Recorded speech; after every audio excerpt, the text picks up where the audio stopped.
المشاهدون الأكارم، السلام عليكم ورحمة الله. نشرة الأخبار نقدمها لكم من تلفزيون دولة إريتريا، نستهلها كالعادة بأهم وأبرز العناوين.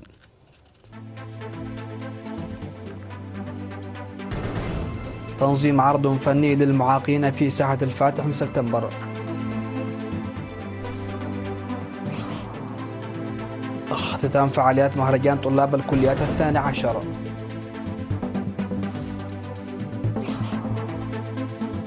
تجربة زراعة البطاطا الحلوة والكثافة المجربة بواسطة مزارعين تحقق نتائج جيدة.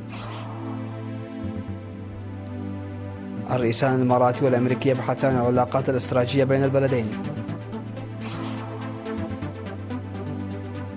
أعضاء الناتو سيتفقون على نسبة اتفاق دفاعي جديد خلال العقد القادم.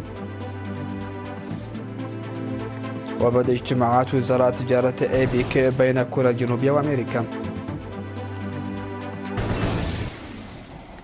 أهلا بكم إلى تفاصيل النشرة. نظم مساء أمس عرضا فنيا للمعاقين في ساحة الفاتح من سبتمبر بأسمرة بمناسبة الذكرى 34 للاستقلال، وذلك بتعاون مفوضية الثقافة والريادة ووزارة العمل والرعاية الاجتماعية. وقدم العروض الفنية التي اشتملت على الأغاني والأناشيد والقصائد الشعرية والرقص طلاب مدارس أبرهة بهتان للمكفوفين ومدرسي الصم وقدام الفنانين المعاقين.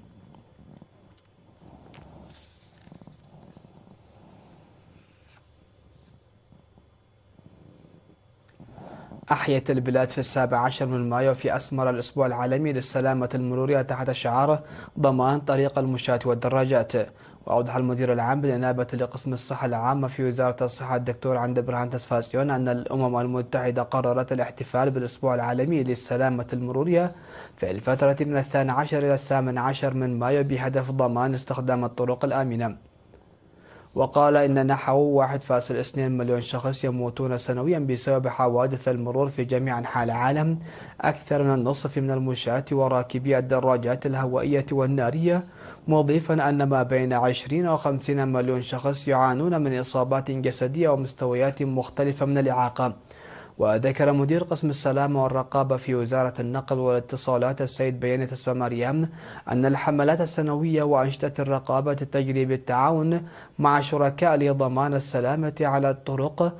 وقدم إحصائية مفصلة عن الحوادث المرورية وأضرارها من عام 2022 وحتى 2024.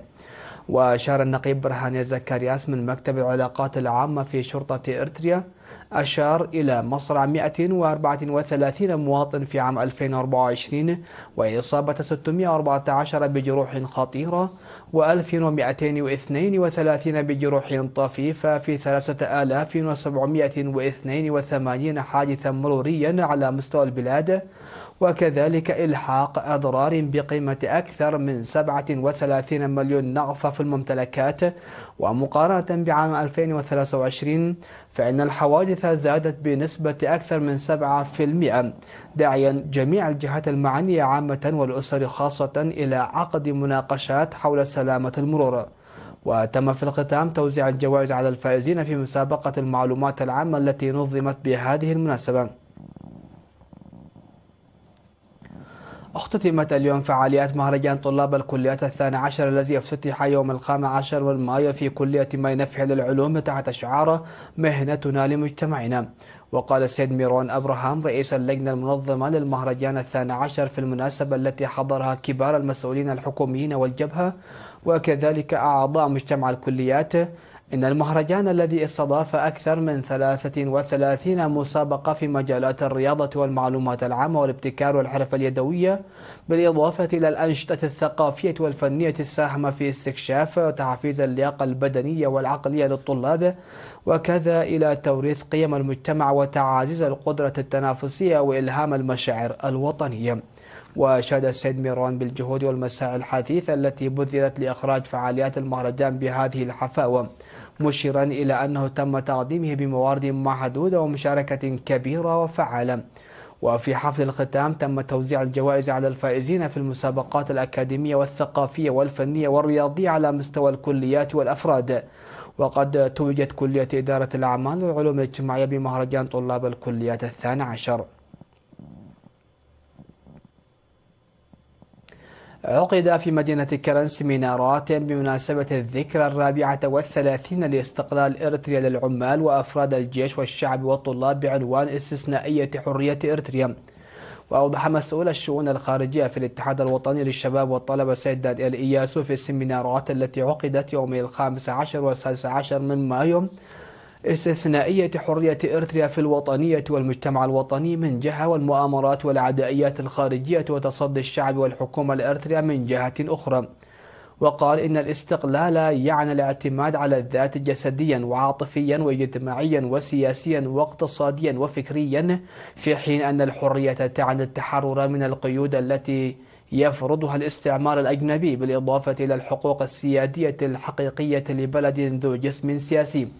وأوضح بأن إريتريا اليوم دولة تتمتع باستقلال وسيادة حقيقيين، وتتبع نهجا سياسيا مستقلا بالاعتماد على نفسها وليس بالاتكالية، وكذلك أنها تحمي كرامتها وكرامة شعبها وتدافع عن نفسها بكفاءة، وهي دولة لا تقهر يعيش شعبها في وئام ووحدة وتتمتع بالعدالة الاجتماعية.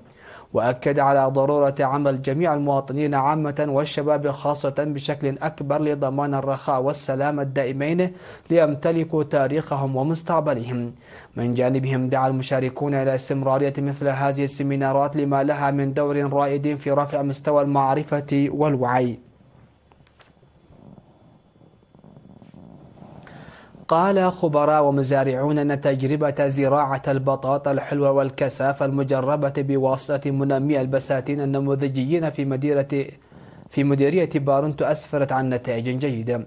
وأوضح المزارع خالد أحمد من ضاحية كولوكو أنه حصل على غلة جيدة من تطوير زراعته للفاكهة إلى جانب تطوير زراعته للخضروات، مشيرا إلى أنه يجري تجارب أيضا على البطاطا الحلوة والكسافة بناء على النصائح والخبرة التي اكتسبها من المتخصصين الزراعيين.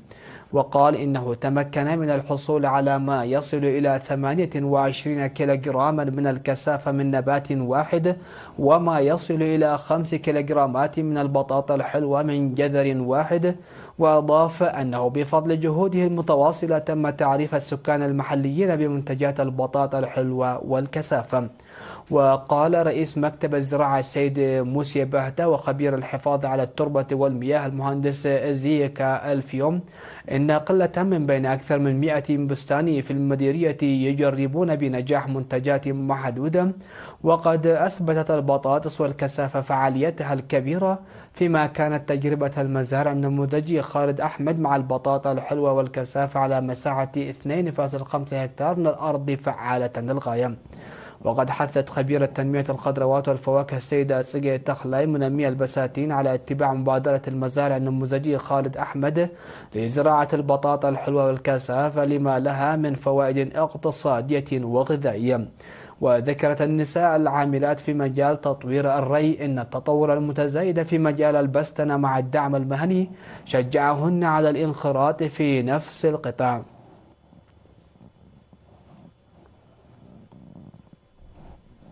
قام فرع التعليم بالإقليم الأوسط في 17 من مايو بتكريم الفائزين بالمنافسات التعليمية في العام الدراسي 2024-2025 في حفل أقيم في مدرسة أبرهة بهتا للمكفوفين. وتضمنت المسابقات القراءة وجمال الكتابة والمعرفة العامة والخطابة والمناظرة باللغات التجرينية والعربية والإنجليزية إلى جانب أنشطة أخرى. وذكر مسؤول وحدة الثقافة والريادة والصحة في فرع التعليم بالإقليم الأوسط الأستاذ ستيفانوس جبر هوارياته أن الأنشطة كانت بمثابة العمود الفقري للتعليم الأكاديمي، فضلا عن كونها عرضا للياقة البدنية الوطنية. من جانبه أشاد مسؤول فرع التعليم بالإقليم الأوسط الأستاذ بلاي هبت جابر بالأنشطة التي تم تنفيذها بين الطلاب في جميع المدارس، وحث على العمل على تحسين جودة ومستوى الطلاب.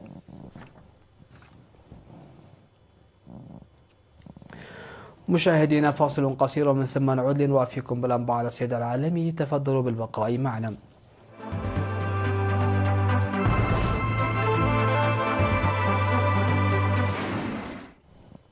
أهلا بكم على الصعيد العالمي. بحث رئيس الإمارات محمد بن زايد آل نهيان والرئيس الأمريكي دونالد ترامب العلاقات الاستراتيجية والعمل على تعزيزها وتوسيع آفاقها في مختلف المجالات بما يحقق المصالح المشتركة. وبحث الشيخ محمد بن زايد آل نهيان أيضا خلال استقباله في قصر الوطن في أبو ظبي دونالد ترامب الذي يقوم بزيارة دولة إلى الإمارات. بحث القضايا الإقليمية والدولية محل الاهتمام المشترك. واستعرض محمد بن زايد وترامب آفاق التعاون وفرص توسيع مجالاته خاصة الاستثمار والتكنولوجيا المتقدمة والذكاء الاصطناعي والصناعات وغيرها من الجوانب التي تخدم رؤية البلدين تجاه تحقيق مستقل أكثر ازدهارا للجميع. وأكد الجانبان خلال اللقاء حرصهما على مواصلة تعزيز علاقات التعاون الاستراتيجي بين البلدين في ظل الاهتمام الذي توليه قياداتهما لتطوير هذه العلاقات بما يحقق مصالحهما المشتركة. قال وزير الخارجية الأمريكي ماركو روبيو إن جميع أعضاء حلف الشمال الأطلسي الناتو سيتفقون على اعتماد هدف جديد للإنفاق الدفاعي يقضي برفعه إلى 5% من الناتج المحلي الإجمالي خلال السنوات العشر المقبلة. وأكد وزير الخارجية الأمريكي أن حلف الناتو أمام فرصة تاريخية ليعزز وحدته وقوته، كما أعرب عن أمله في أن تستغل الحكومة السورية المرحلة الحالية لإعادة بناء البلاد والانخراط في مسار سياسي شامل.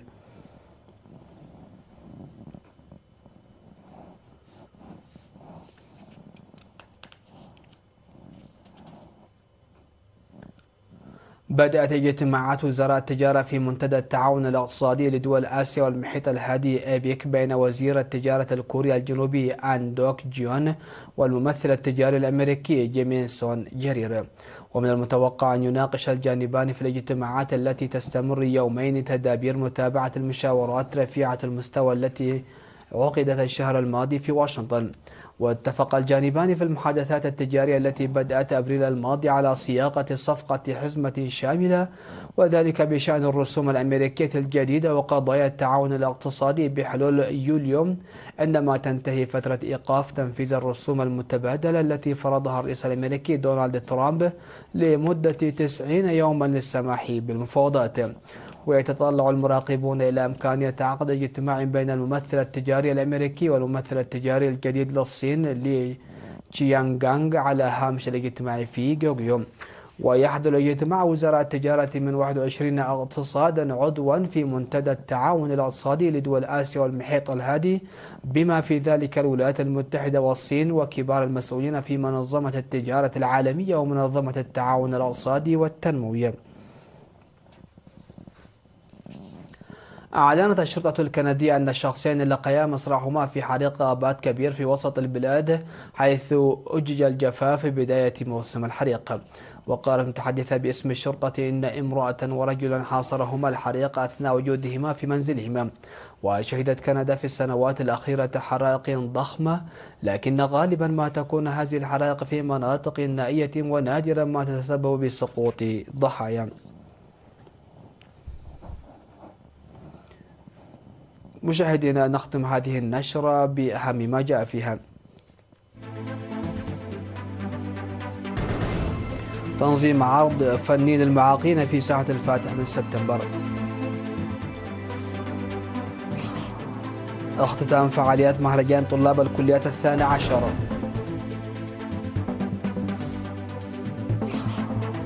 تجربة زراعة البطاطا الحلوة والكثافة المجربة بواسطة المزارعين تحقق نتائج جيدة. الرئيسان الإماراتي والأمريكي يبحثان العلاقات الاستراتيجية بين البلدين.